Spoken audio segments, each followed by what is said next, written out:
중국의 일부 기업들은 감옥의 일터를 운영하고 있습니다. 직원들도 일반적이지 않은데요. 이들은 감옥에 갇힌 수감자들로 그중에는 양심수들도 포함되어 있습니다. 중국에서 미국으로 건너온 지 4년이 넘은 유지잉 씨.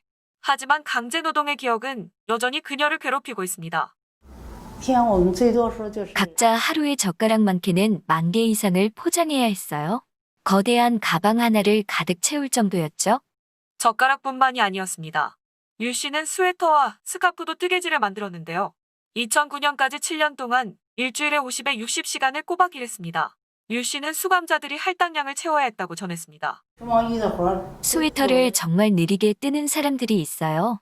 그런 사람들은 작업을 끝내기 전까지 밤새도록 잠도 못 자고 일을 마쳐야 했습니다. 노동에 대한 대가는 한 달에 1달러 미만이었습니다. 그녀는 자신이 만든 제품이 수출된다는 것은 알았지만 어디로 가는지는 알 수 없었습니다. 감옥에서 철저히 숨겼기 때문입니다.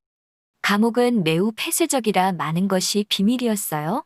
언급하는 것조차 금지였죠.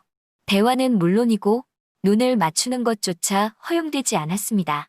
다른 죄수들과는 달리 유 씨는 자신의 신념 때문에 수감됐습니다.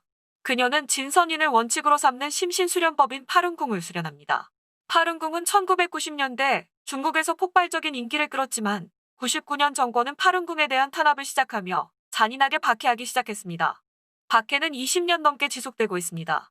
감옥에서 류 씨는 몸이 약해졌음에도 불구하고 일을 계속해야 했습니다. 저한테는 정말 힘들었어요. 당시 매우 지쳤죠. 유 씨는 중국 감옥에 갇힌 채 당국의 이익을 위해 강제로 노동해야 했습니다. 위구르족과 파룬궁 수련자 같은 양심수들도 포함됐습니다. 중국에서는 일부 회사 대표가 지역 감옥에서 관리직을 겸하기도 하는데요.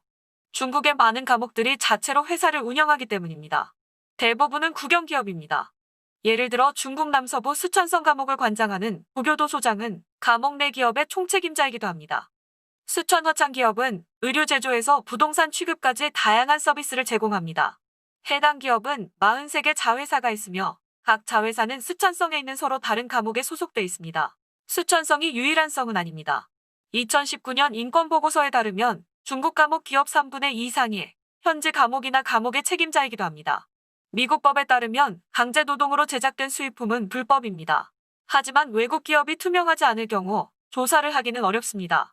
감옥 노동은 중국 공급망에서는 흔히 나타납니다. 중국법에 감옥 수감자들이 반드시 일을 해야 한다고 명시했기 때문입니다. 성인 수감자들은 하루 8시간 강제 노동을 해야 합니다.